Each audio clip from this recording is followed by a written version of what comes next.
Okay, chapter 1 done. Okay, तो सबसे पहले आता है कि हमारा नेटवर्क क्या है।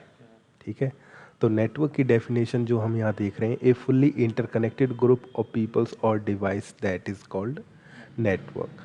इसको समझने के लिए हम किसकी जरूर मदद ले लेंगे? Paint. Done. Okay,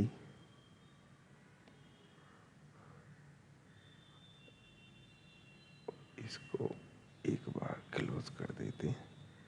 okay okay, तो हमने अभी यहाँ पे पढ़ा था कि नेटवर्क क्या है। Network a fully interconnected group of peoples और device that is called network. इसको समझने के लिए हम यहाँ पे बनाएंगे, जैसे कि हमने पढ़ा fully interconnected group of peoples और डिवाइस। फॉर एग्जांपल हम ले लेते हैं यहाँ पे department of a school. School के अंदर हमारी हायरार्की होती है। सबसे पहले क्या होता है? हेडमास्टर, उसके बिलो होते हैं आपके क्या? टीचर्स, टीचर 1, टीचर 2, टीचर 3, इस तरह से होते हैं। गॉट इट और नॉट? ओके, दूसरा एग्जांपल अगर हम यहाँ पे क्या लेते हैं, तुम इधर आ जाओगे ना तो अच्छा रहेगा तुम्हारे लिए, क्योंकि वो टेढ़ा बन रहा है। इधर आ जा।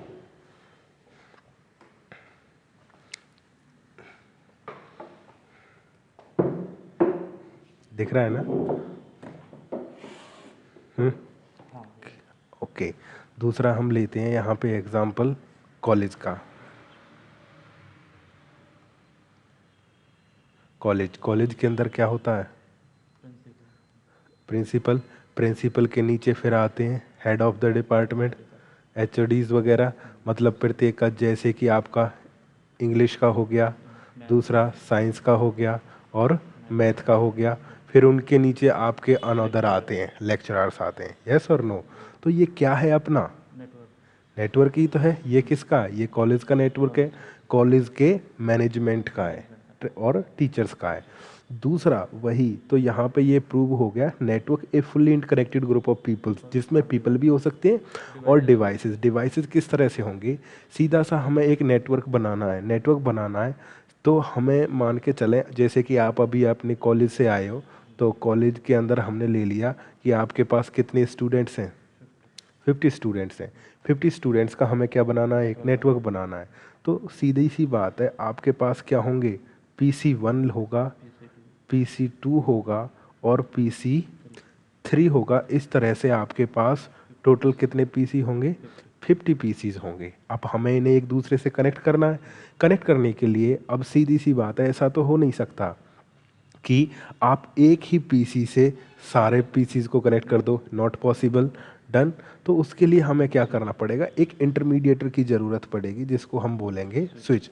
अब क्वेश्चन आता है, इस स्विच से कितने डिवाइसेस को हम क्या कर सकते हैं? कनेक्ट कर सकते हैं। ठीक है, 1 2 3, उतने ही कर सकते हैं जितने इसके पास पोर्ट्स हों। तो इसकी कैपेसिटी होती है 24 पोर्ट्स और 48 पोर्ट। लेकिन हमारे पास होस्ट कितने हैं? 50। तो सिंपली एक से काम नहीं चलेगा। अगर हम 24 पोर्ट्स का लेते हैं तो दो से भी काम नहीं चलेगा। तो अगर 24 है तो हमें 3 लेने पड़ेंगे, और ये 48 है तो हमें 2 लेने पड़ेंगे। तो हमने मान के चलो 24 या 48 के ले लिए कितने? दो में ऐसे किया हमने कि PC1 से लेके PC40 तक हमने कनेक्ट कर दिया स्विच 1 से, और स्विच 2 से हमने कनेक्ट कर दिए कौन से?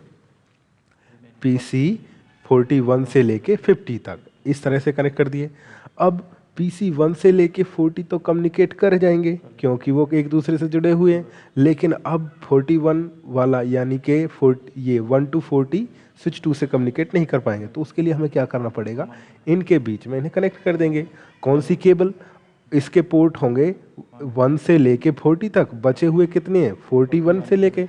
तो ठीक है, 41 इस तरह से कनेक्ट कर दिया। रिडंडेंसी के लिए आप कनेक्ट कर दो कितना? 42 हो गया। तो ये आपका क्या बन गया? एक नेटवर्क बन गया। ओके, अब इसी तरह से अगर आपके पास ज़्यादा डिवाइसेस हैं तो ठीक है, हमें क्या करना पड़ेगा, यहाँ पे सीधा सा नंबर ऑफ डिवाइसेस क्या है पहले हम सोचेंगे। अगर हमें क्या बनाना है, if we want to build a network, हमें बनाना है एक नेटवर्क, तो सबसे पहले हम पूछेंगे कि उसके अंदर कितने होस्ट कितने हैं। होस्ट कितने, मान के चलो कितने होस्ट्स हैं, 200 है। 200 होस्ट का मतलब 200 एम्प्लॉयज़ हैं यहाँ पे। ओके, अब हम उस हिसाब से देखेंगे 200 होस्ट के लिए अगर हम ले रहे हैं 24 पोर्ट का, तो 24 से 200 को भाग दे देंगे, कितना आया, 10। ठीक है, मैं हो गया। फिर ये तो हो गया 24 के केस में। अगर हम 200 होस्ट ले रहे हैं, 48 का ले रहे हैं, तो कितना हो गया, शायद 5 5। इस तरह से आपको क्या लेने पड़ेंगे, स्विच। तो ठीक है, मान के चलो 10 ले लिया या 5 5 का एग्जाम्पल लेते हैं। इस तरह से हमने क्या कर दिया, कनेक्टेड। ठीक है, आप इस तरह भी क्या कर सकते हो, इन्हें कनेक्ट कर सकते हो। अब इस तरह अगर आप कनेक्ट करोगे, जैसे आपने ये किया, मान के चलो ये स्विच 1 हो गया, ये हो गया स्विच 2 और ये हो गया स्विच 3। ये केबल डाउन हो गया, तो अब ये इससे कम्युनिकेट नहीं कर सकता, तो हम ये अप्रोच यूज़ नहीं करते हैं। इसके लिए हम यूज़ करते हैं different approach. Okay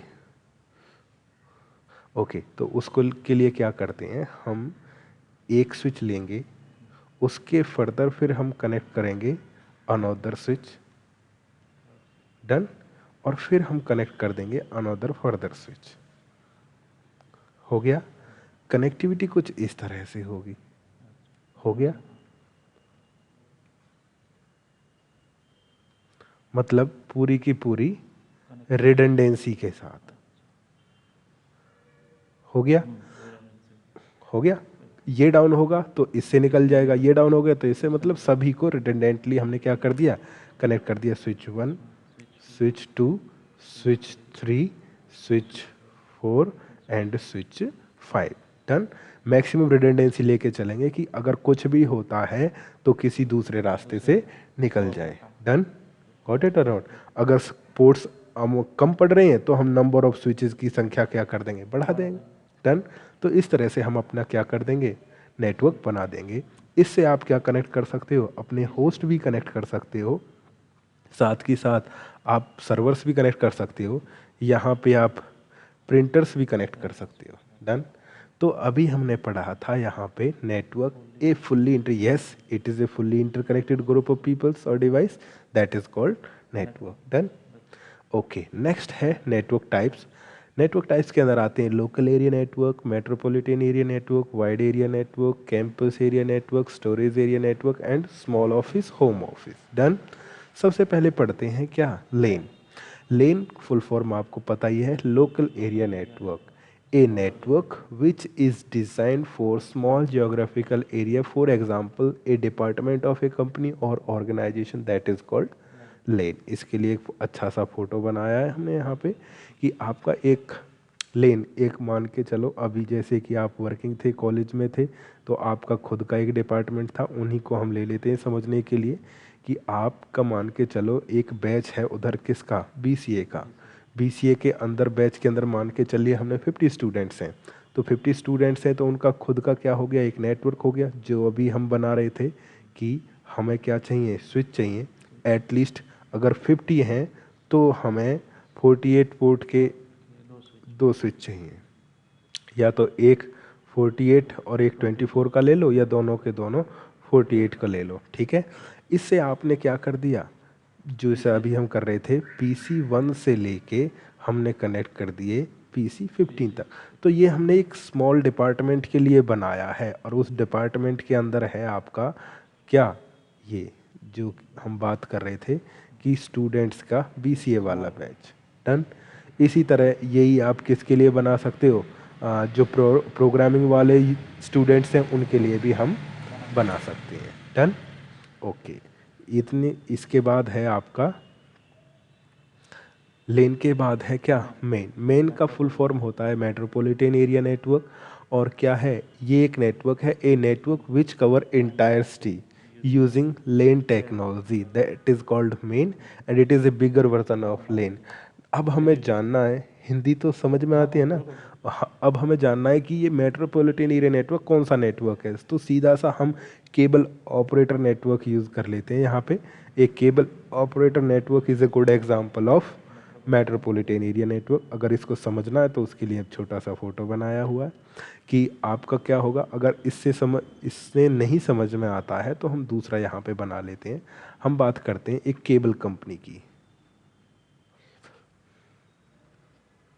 cable company, तो केबल कंपनी में क्या होगा, उनके पास खुद का डिश होता है या नहीं होता है, तो वो उस तरह के किसी इक्विपमेंट से सैटेलाइट के थ्रू सिग्नल रिसीव करते हैं।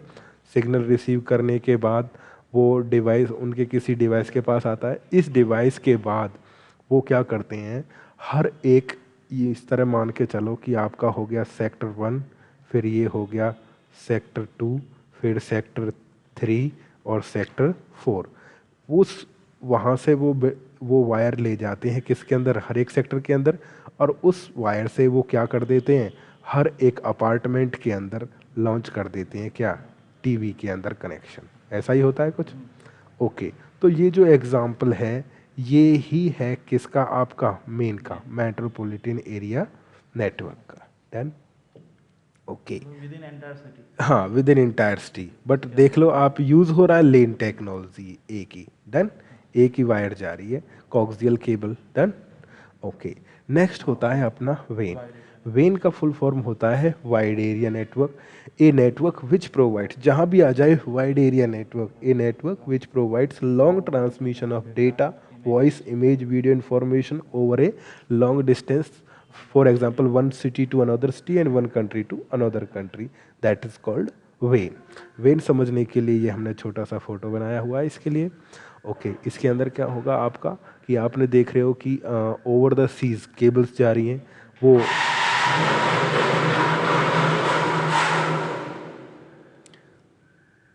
अंडर सी भी जा रही हैं, और आप सैटेलाइट्स के थ्रू भी क्या कर रहे हो, कम्युनिकेशन कर रहे हो। तो ये एग्जांपल है किसका, मेन का। ओके, नेक्स्ट क्या, हाँ next is campus area network. So campus area network सीधा सा a network which is design to provide connectivity to the users और employ in a campus. For example एक campus of a college of university, हमें पता है, we know very well कि जो company होती है, कंपनी को छोड़ो, कॉलेज का कैंपस बड़ा होता है, it contain multiple buildings. Done. तो वहाँ पे जो नेटवर्क होगा किससे, जैसे इन्होंने दिखाया, ये सेंट्रल आईटी बिल्डिंग या सेंट्रल बिल्डिंग हो गई, यहाँ से बिल्डिंग 1 2 3 4 5 6 7 ऑल बिल्डिंग्स के अंदर क्या गया है, रीचेबिलिटी प्रोवाइड की गई है। तो इसी को हम बोल देंगे CAN, campus area network. Done. Next है आपका storage area network. Storage area network SAN, ये क्या है, a network which provides a block level data storage. SAN is primarily use to enhance storage such as disk arrays. इसकी क्या जरूरत पड़ी, to understand it we need a diagram here. Okay, हम बात करते हैं एक नॉर्मल पीसी की। नॉर्मल पीसी के अंदर होता है कैबिनेट, और कैबिनेट के अंदर होती है आपकी हार्ड ड्राइव। हार्ड ड्राइव अगर हम बात करें 1 TB, और कितना होगा दूसरा 2 TB। ये तो हो गया सिंगल पीसी पे। अगर हम इसकी बात करें, इसकी भी कॉस्ट अराउंड 8,000 के करीब पड़ेगी। ठीक है, डन। ओके, लेकिन अब ये तो हो गया इंडिविजुअल, लेकिन कंपनीज के अंदर तो डेटा आपका बहुत ही बल्क मात्रा में होता है। उसके लिए अब हम क्या करेंगे, हर एक पे 1 TB या 2 TB का क्या कर देंगे, लगाया, तो वेरी एक्सपेंसिव हो जाएगा। तो उसके लिए हर एक को ना देके हम क्या करते हैं, यहाँ पे इन सभी के लिए एक डेडिकेटेडली क्या बना दिया जाता है, डिस्क एरेज वगैरह, स्टोरेज वगैरह अप्लाई कर दिया जाएगा यहाँ पे। और यहाँ पे आप क्या कर सकते हो, पैरेलली या सीरियली जो भी आपने करना है, डिस्क एरेज वगैरह सेट कर सकते हो। तो ये अलग से आपका एक सर्वर होगा, यानी कि क्लाइंट जब डेटा स्टोर करेगा सर्वर पे करेगा, और सर्वर के थ्रू जैसा यहाँ पे दिखाया है, ये आप फाइबर चैनल के थ्रू या किसी अनदर टेक्नोलॉजी को यूज़ करके आप दोगे डेटा किसको, सर्वर को, और सर्वर फिर उनको क्या किसको दे देगा, डिस्क एरेज को दे देगा, जो भी टेप ड्राइव्स होगा। उनके अंदर क्या कर देगा, स्टोर कर देगा। एडवांटेज क्या है, हम इंडिविजुअली पर पीसी का बैकअप लें उससे अच्छा है कि हम एक ओके। तो अभी हम बात कर रहे थे सेन की स्टोरेज एरिया नेटवर्क। सीधा आपका क्या होगा, पीसी देगा किसको, सर्वर को, और सर्वर दे देगा किसको, डिस्क कैरेज के अंदर सेव कर देगा। Done, okay. उसके बाद है आपका Soho, small office, home office.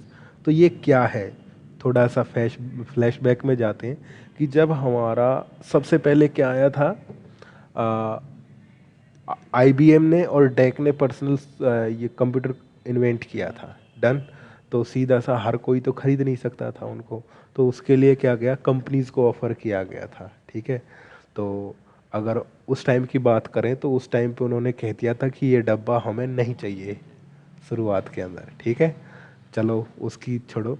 तो हुआ क्या था कि जब नेटवर्किंग आई थी तो क्या थी, at that time offices were small. ठीक है, स्मॉल थे और लिमिटेड भी थे, गिने चुने ही थे। जिसके पास ज़्यादा पैसा था उसी ने वो लिए और उन्हें नहीं लिए। Done, okay. लेकिन उसी का हम बना लेते हैं कि मान के चलो यही एग्जांपल ले लेते हैं कि at the time of beginning आपकी एक कंपनी थी जिसका नाम रख दिया ए। ए कंपनी के अंदर आपने आईबीएम या डेक जिसके भी चाहे उसके क्या लगा लिए, पीसीज लगा लिए।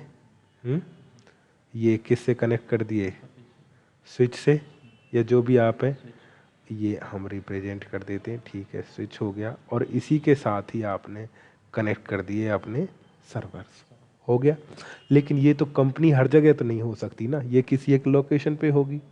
ओके, तो जो भी एम्प्लॉय होते थे, ये तो कंपनी हो गई, फिर था एम्प्लॉय का क्या, होम। होम हमने ये मान लिया। तो जो एम्प्लॉय था वो क्या करेगा, यहाँ से चल के यहाँ आएगा और तब यहाँ बैठ के वो काम करेगा। Done, okay. लेकिन उसके बाद फिर आया आपका यहाँ पे क्या, उसके बाद लेके आ गए वो यहीं पे इंटरनेट। यानी इंटरनेट एक ऐसा क्लाउड, अगर आप उससे कनेक्ट हो जाते हो थ्रू राउटर या फायरवॉल जो भी आप कहोगे, तो इस तरह से पहला क्या आ गया चीज़ यहाँ पे, इंटरनेट। और दूसरा इसके अलावा फिर पीसीज भी आ गए। PC personal computer, personal computer में आपका ये लैपटॉप भी हो गया, या फिर आपके जो डेस्कटॉप, डेस्कटॉप भी आ गया, और आजकल तो फ़ोन, फ़ोन आ गया, और दूसरा बड़ा सा क्या आ गया है, टैब आ गया। इनके थ्रू भी आप क्या कर सकते हो, यहाँ पे किसी वायरलेस के साथ, किससे, इनमें से किसी भी एक के साथ क्या हो सकते हो, कनेक्ट हो सकते हो। डन हुआ। तो अब हुआ क्या है कि पहले जब नेटवर्क था तो वो लिमिटेड था, बाद में आया इंटरनेट और पर्सनल कंप्यूटर, तो एक रेवोल्यूशन आया। इसने हमें क्या इनेबल किया कि एक जो एम्प्लॉई है वो घर बैठे ही किसके थ्रू, इस इंटरनेट के थ्रू यहाँ तक आएगा, यहाँ से वो क्या कर सकता है, किसी भी पीसी पे या किसी भी सर्वर को एक्सेस कर सकता है। और जब भी कोई यूज़र घर से बैठ के ऑफिस का वर्क करता है तो उसी को ही क्या बोला जाता है, सो वही बताया है, small office, home office. When the networking was introduce at that time offices were small, जैसा कि आप देख सकते हो यहाँ पे ये वाला portion. Done, okay. And limited, but when the personal computer, हमने बात की पीसी की और किसकी, इंटरनेट की। A revolution came in the industry, the PC and internet, जैसा कि हमने बात बताया कि पीसी ने और इंटरनेट ने इनेबल किया किसको, PC and internet enable a person to do work from home, कि वो घर से ही बैठ के क्या कर सकता है, अपना काम कर सकता है। इसके अंदर वो यूज़ कर सकता है क्या, www, e commerce, video conferencing, RDP और वॉइस ओवर आईपी यूज़ कर सकता है। जब ये यूज़ करेगा तो इसी टर्म को, पूरे इंटायर ये जो प्रोसेस हो रही है, इसी को ही हम बोलेंगे Soho, small office. Done, okay. यही यहाँ पे दिखाया गया अच्छे फोटो में। ठीक है, नेक्स्ट वन है डेटा सेंटर। डेटा सेंटर क्या है, सीधा सा है कि each and every organisation has its database, and database is not a, what, it's not a diary. Database we have all. For example, a company has employee contain their username and password, employee contain their account information. Done. A company contain the records of previous employee, company contain whatever the company provides a service, they contain the database of that. For example, a uh, two-wheeler company. Done. So what they will have, they will they will maintain a record how much raw material came, how much two-wheelers produced, how much sold, how much came for service, yes or no, and what is the quantity of the two-wheelers we have, what is the requirement of the future, yes or no. The each and everything they have to maintain. So this information is not a little amount, that is a very huge amount. So what we have to do, we have to keep it safe, yes or no, got it or not. For example, another example is university. You know very well, in university the students comes from many states, even from the abroad, yes or no. And when a university open, they have to maintain the record of each student from the beginning to the end, yes or no. Each semester, when attendance means each and every bit they have to maintain. So I'm not talking about university, I'm talking about the uh, companies, any organization, huge organization. So what they have data, so they will place the data at a specific location, and where they will place that is called data center. Now question is, that data is sensitive, that data is sensitive, yes, yes or no. So that should not be accessed by unauthorized users. For example, bank contain account number, how much money is deposit, yes or no, each and everything. So this data is sensitive and we want to secure it. For that we have to protect that. For protection we will use firewall. Even from external we have to protect it from internal attacks, yes or no. So where all the data is stored, so it is saying data center is a facility to used to house means allocating all the resources in a house. It contain systems, definitely systems will be there, associated with components, computer with printer with scanner, each and everything. Then as telecommunication, it is not necessary that only computer, they may be contain phone, yes or no, because when someone is accessing data may be some interruption, so how will solve? Via phone, voice over IP. You have bunch amount of a lot of information, so that 1 TB 2 TB is not sufficient, we required more storage system, this carriage we can use. Done. And it generally include redundant power supply as well as backup, redundant data communication. You know very well, all the system use electricity, one system electricity system goes down, no access, so redundant power as well as redundant communication, each and everything should will be redundant. Done. Firewall redundant, switches redundant, server redundant, got it on. See, each and everything they will use. And for example, definitely when you are using such systems, they will generate heat, so air conditioner, AC they will use, yes or no, as well as various security devices they will use. Done. So this is an example of data center. You can see here the data request is coming from the internet, that is coming to the to edge routers. Then here you can see another aggregation layer. Now you can see further, each and everything has redundant, got it or not. And these switches are connected redundantly to the primary, secondary. So they have each and everything redundant. This is only a brief introduction of data center. Done. Okay. Next one is enterprise network. So enterprise network, a network which carry voice traffic, video traffic, conferencing traffic, data traffic, management traffic on a single secure network infrastructure, that is called enterprise network. To understand it, okay, this is an enterprise network. Enterprise means a company, a organization that is connected with internet. Internet is connected with edge router, not directly on firewall. Then router is connected with firewall. Firewall may contain IPS, then email security. Whenever the okay, what will happen here? This company definitely contain a server. For example, www.google.com. So that must be allocated behind the firewall. So what internet is connected with ISP. ISP is connected ASA. It can be you can deploy IPS on ASA as well as you can configure IPS here in the mid of airfar router and firewall. Done. You can also configure email security appliance. Then they are connected with multi-layer switch. Multi-layer switch is connected here with web security appliance to control web transaction, that user should not be able to access wrong sites. It may be possible that user will access the network through the wireless when controller is there. Done. Okay. And you can connect here redundant. Okay, after this, if they want to access another, then they have deploy another firewall. Then this is connected with access layer. Switches are there, IP phones are there. Done. Then same for near, it is connected with the remote site via lease line. Yes or no? Same setup is there. So what is happening here? We talk about enterprise network, a network which carry voice traffic. IP phone is there. Yes or no? For video conferencing. Yes or no? And data traffic. Normally the data traffic is going on from one over the internet. Yes or no? And video traffic on a single secure network infrastructure. So that is called enterprise network. Done. Okay, after it, a terms comes that networking.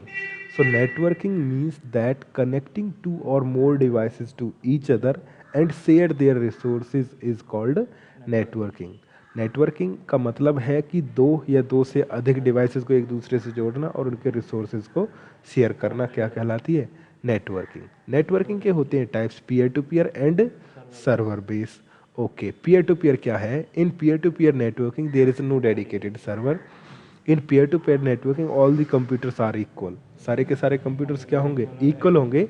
They can act as a server और a client. Okay, in peer-to-peer networking there is no centralized management, all are boss. Done.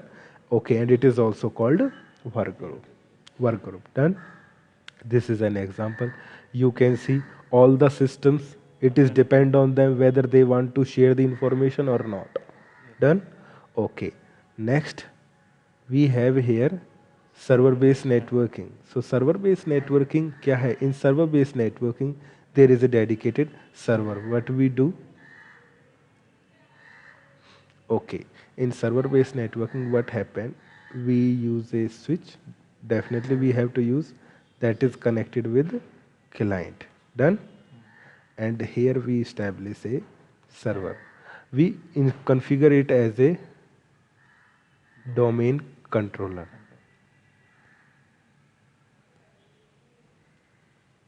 And then we make it that join it. On all clients we say join the domain controller. So what happened when they join the domain controller? Now we will define policies here. They will be pushed here automatically. Got it or not? So what is here? In server based networking there is a dedicated server. Yes, you can see dedicated server is there. Yes or no? Who is responsible for centralized management? Yes, they will use the policies. Or what happen when they will join? When they want to log in, they will use the database of the server. So server has rights to change the policies and all things. Yes or no? Yes. Okay. And in server-based networking, server is responsible for creating all the database created on server, managing the policies of all resources controlled by the server. And for redundancy, if you think that it might possible that your server goes down, then what you can do? You can configure this is primary domain controller and they can additional domain controller. Done. Okay, so same thing is mentioned here. For redundancy purpose you can configure primary domain controller or additional domain controller. Done. Clear. Okay, next is our devices used in network or networking. We use cables with connectors, we use routers, switches, firewall, access point, wireless LAN controller, IPS IDS, web security appliance and email security appliance, as well as ICE ACS and proxy server. Done. First is cables and type. Things is clear. If we will talk about this topology, then what will happen? We want to connect each, means these pieces to the switch. We required a medium, so we required a wire, and that wire is called here cable. Done? Okay. But when we connect with the device, we required a component that is called connectors. Yes or no? Okay, so same thing here. When we want to share the information from one device to another device, we need to connect them. To connect them, we required cables or wires. There are three types here. We can say UTP, STP, and fiber optic. STP, shielded twisted pair. If we want to see what is the type, you can see the cable contain copper coated cables, and then further they contain another cable. Done? Okay. Next one is UTP, stand for unsealed. It doesn't contain copper coating. Done? Same, only difference is that contain, you can see copper coating or aluminum coating, and it doesn't contain coating. Done? Next is fiber cable. So fiber cable what? An optical fiber cable is a cable containing one or more optical fiber that is used to carry light. We know very well light speed is higher, so data is transferred via light with high speed. Got it or not? And that optical fiber elements is typically individually coated with a plastic layer. If you want to see them, you can see just your cable is just like this. Done? Now we want to see the connectors. Connectors, a device for joining electrical circuit together, something known as port. Okay, RJ11. RJ11 is used here, you can see, at telephone lines. Whenever the telephone line will come, when you will connect with the phone, that is RJ11. RJ45, that is used to connect PCs. Yes, PCs, another devices. And SC and SC connector, they are used for fiber cables, and their structure is just like this. Done? Okay, next, cable used to connect devices. We use three types of cable to connect devices: straight cable, cross cable, and rolled over cable. Simple. Straight cable. Straight cable and its use. Straight cable is used to connect those devices which have different TX and RX point, transmit and receiving port. For example, PC to switch, switch to router, switch to firewall, switch to AP, switch to WLC, and switch to server, etc. Okay, to understand it, why we need straight cable? It's simple. If we are talking about PC and a switch, they use 1 2 3 6, 1 2 3 6, 1 2 3 6. PC send, receive, receive. Okay. And what it does? Receive, receive, send, send. So you can connect when PC1 is sending, switch is receiving, PC1 is sending, switch is receiving, switch is sending, PC is receiving, switch is sending, PC is receiving. So here we can say that straight cable. Done? We can use. Got it? Straight. Straight. Got it or not? Okay. But now question is cross cable. Cross cable. If we are connecting PC to PC, okay. So what will happen? Another thing is here. Okay. PC. Send, send, receive, receive. If we will use here straight cable, then what will happen? Pin 1 will send, data collide, and nothing will be received at the endpoints. Got it or not? So we can't, if they have same TX port, I told you, straight cable. Straight cable we use in previous example because they use different ports for sending and receiving. But now what they are using? They are using same ports for sending and receiving. So we can't use here what? We can't use here straight cable. We will swap them. 1 4 3, 2 4 6, 143.246. So this is called cross cable. Cross. Cross cable is used to connect those devices which have same TX and RX point. Done? Okay. Next one. Okay. This is the structure. Same thing. 143.246. Done? Rolled over cable. Rolled over cable was used in old days to connect access server to the console of each device. And what is the structure of this? Swap 128, 227, 326, just like this. Got it? Cross of each other. Now, next is here we have learned that network devices are switch. So what is switch? You can see here normally switch, it is a L2 or L3 device. Got it or not? Device, it is used to connect multiple computers to. If you have multiple PCs, you can connect them via a switch. Clear? Okay. Types: layer 3 multi-layer switch. Okay, and the latest version is here on switches, you can say 12.x. Got it? This is, and if you want to know about series, the series is 29, 35, 37, 45, 65. Got it? Done? Then next is here router. Simply router. Okay. To understand router, what is router? Router is a L3 device. It forwards the packet based on destination L3 information. Types: non-ISR, ISR, and its latest version is 15.2. Then next is what is firewall. Firewall is what? Firewall is system or group of systems that manage access between two or more networks. Done.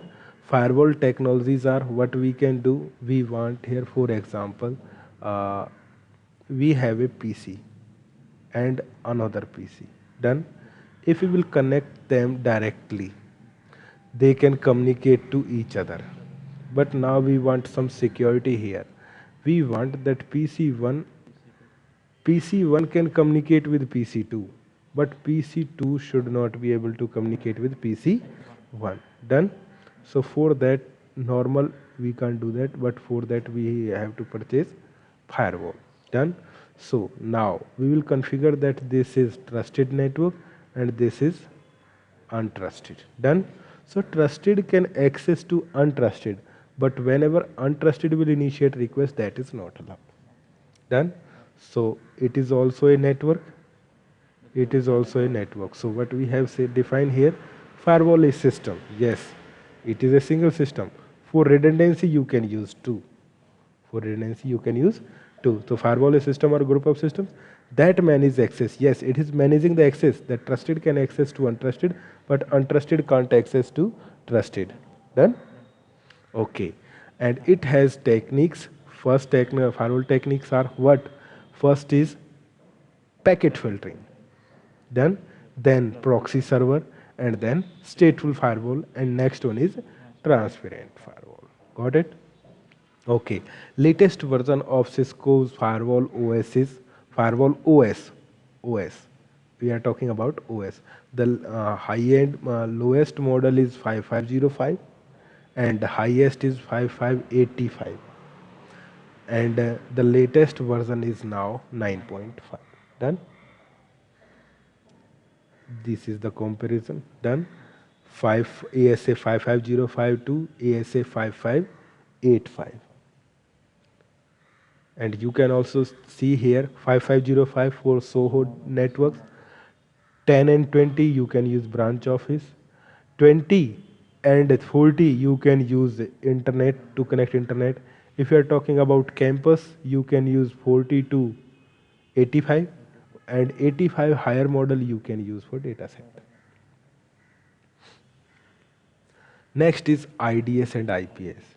Okay, what is IPS? Stand for intrusion prevention system and intrusion detection system. What are they? they has capability to detect the misuse and abuse, means they have capability to detect the attacks. Done. And latest Cisco IPS OS version is 7.x. Done. Its structure is just like this, not structure, body. Done. Okay. Next is proxy server. So what is the requirement of proxy server here? uh, we have a PC that is connected with switch. Switch is connected with router. Router is connected with ISP. ISP contain all types of server, good server and bad server. Done. This client has capability to access the internet. Done. Yes. Done. Okay. Now assume we have here 200 employees. Done. Okay. Now each employee will use its PC. They will access the internet. We can't hire another 200 people to check whether what they are accessing. Yes or no? So for that, not easy. And can use they can use bad sites. They can access bad site. If election is going there, they keep in the company to do the work, but they will see what the going on election. If they are founder of cricket match is going there, they will see, oh, let's check what is the score. Any new film is releasing, okay, see what a hot trailer. Yes or no? They came in the company to do the work, not to see trailer, not to see political result, not to see cricket result. So what we want to do, we want them that they should not be able to access such kind of things. So for that, what we will deploy here, we will deploy a proxy server. Request, actually request will go to router. Router will redirect it to proxy. Proxy will check the request. If request is not genuine, drop. If request is genuine, then it will send to the ISP. Reply will come to the proxy, then proxy will forward it to the client. So you can see proxy is working as an intermediate system. Done? Okay, same thing I have mentioned here. Proxy server works as an intermediate system between inside and outside world. It does not allow a user to go outside directly or vice versa. Cisco proxy server is WSA and its latest version is now, this is old, 9.0 is the latest OS version. Done? This is 9.0. Done? Done? Okay. Same thing I have mentioned here. Okay, what is Cisco Secure X architecture? ये इतना ज़रूरी नहीं है कि हमें रटना ही है, इसको छोड़ो. Okay, next हमें पढ़ना था network management system. Okay, what is the use of them? You can see here. We have single PC and a single switch and router and that is connected with ISP. अगर हमारे पास single ही PC है ना, तो हम कभी भी एक switch और एक राउटर नहीं खरीदेंगे. अगर हमारे पास 200 होस्ट है तो डेफिनेटली हमें यहाँ पे क्वांटिटी में 48 पोर्ट्स के 5 या 6 जो भी आपको स्विच खरीदने पड़ेंगे. उसके लिए 1 राउटर सफिशिएंट है और उस 1 राउटर पे लीज लाइन सफिशिएंट है. डन. ओके. अगर हमारे पास ऐसा ही है कुछ कि 1 राउटर है और 6 क्या है, स्विचेस है, तो एक ही कंपनी के अंदर हम क्या कर सकते हैं, इन सभी पे क्या बना सकते हैं, यूज़र नेम और पासवर्ड बना सकते हैं. लेकिन अब इन्हीं डिवाइसेस का काउंट कितना हो गया, 500. तो थोड़ा क्या हो जाएगा, कॉम्प्लेक्स हो जाएगा. तो उसके लिए हमें नेटवर्क मैनेजमेंट के लिए 2 डिवाइस यूज़ करते हैं, ACS और आप यूज़ कर सकते हो आइस. ठीक है, स्पेशली तो ACS है इनके लिए. होगा क्या, इन सभी को कह देंगे कि तुम्हें कोई भी एक्सेस करता है ACS के पास जाओ इन्हें, और इस ACS पे हम यूज़र नेम बना देंगे, पासवर्ड बना देंगे. तो हर डिवाइस पे बनाने की ज़रूरत नहीं है. कोई भी इसे लॉगिन करेगा, ये कहेगा यूज़र नेम और पासवर्ड क्या है, वो यहाँ पे भेज देंगे. अगर यहाँ के डेटाबेस से मैच करेगा तो ठीक है, अदरवाइज नहीं. तो आपको एक सेंट्रलाइज्ड पॉइंट मिल गया, किसको, डिवाइसेस को मैनेज करने के लिए. और इसके आपके पास 2 प्रोडक्ट हैं, ACS जिसका लेटेस्ट 5.8 है, स्ट्रक्चर कुछ ऐसा होगा. डन। आइस, आइस कुछ ऐसा होगा। डन। ये दो तरह से आता है, हार्डवेयर और वर्चुअल। हमारे पास वर्चुअल है, ठीक है। नेक्स्ट है WSA। WSA आपको बता ही दिया, प्रॉक्सी सर्वर है। प्रॉक्सी सर्वर किस लिए यूज़ करेंगे, ताकि इन ऑर्गेनाइजेशन के अंदर आपके जो एम्प्लॉयज़ हैं वो कौन कौन सी साइट एक्सेस कर रहे हैं और हमें उनका ट्रैक रखना है, या वो गलत साइट एक्सेस ना कर सकें, उनके लिए आपका क्या होता है, WSA होता है। और WSA का वर्जन था 8.5 से लेकर अब है लेटेस्ट 9.0। और इस सिक्योरिटी के लिए वेब सिक्योरिटी अप्लायंस की सीरीज़ है S 170 से लेके 680 तक। डन। ऐसा होगा कुछ दिखने में। Done. Okay. Email security appliance, ये अब किसी भी ऑर्गेनाइजेशन के लिए कम्युनिकेशन बहुत ज़रूरी है। कम्युनिकेशन मोस्टली ईमेल के थ्रू होता है, और वायरसेस वगैरह भी आपके क्या ईमेल्स के आते हैं, तो उनसे बचने के लिए क्या यूज़ किया जाता है, ESA, ईमेल सिक्योरिटी अप्लायंस। और उसका लेटेस्ट वर्जन है 9.7। और सीरीज़ है सिस्को आयरन पोर्ट, वो C सीरीज़ और X सीरीज़। डन।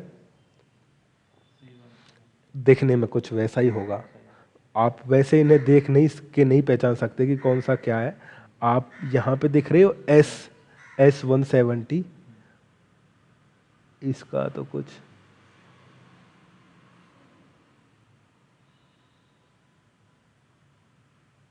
नहीं दिखने में, चलो छोड़ो, ठीक है। ओके। देखने में एक ही जैसे होंगे जब तक आप उसे देख नहीं लोगे कि C सीरीज़ है या S है या X है। डन है। नेक्स्ट वन है आपका AP, access point and. Okay. सीधा सा है, नेटवर्क जब हम कनेक्ट करेंगे तो यूज़र दो तरह के होंगे, वायर्ड और वायरलेस। वायर्ड वाले तो स्विच पे आ जाएंगे। वायरलेस के लिए हमें दो तरह के होस्ट डिवाइसेस चाहिए, एक AP चाहिए और एक WLC चाहिए, ठीक है। इन दोनों के बिना काम पॉसिबल नहीं है, ठीक है। तो वैसे तो ये जो है आपका वाईफाई है, ये नहीं, इसके थ्रू तो हम वायरलेसली कनेक्ट हो गए, लेकिन अब क्लाइंट को मैनेज नहीं कर सकते। क्लाइंट को मैनेज करना है अच्छी तरह से, तो उसके लिए हमें दो डिवाइस चाहिए, AP और WLC। डन। WLC भी वही चाहिए। ओके। तो AP का जो लेटेस्ट OS वर्जन है वो है 12.2 और सीरीज होती है 1200 वाली, ठीक है। और नेक्स्ट WLC का 7 पॉइंट समथिंग है और सीरीज होती है 25 समथिंग, 2500। डन। ओके। AP देखने में कुछ ऐसा होगा आपका, और WLC देखने में दिखा दिया ना, ये AP और ये इसकी WLC। Got it. तो ये था आपका चैप्टर 1। Thank you.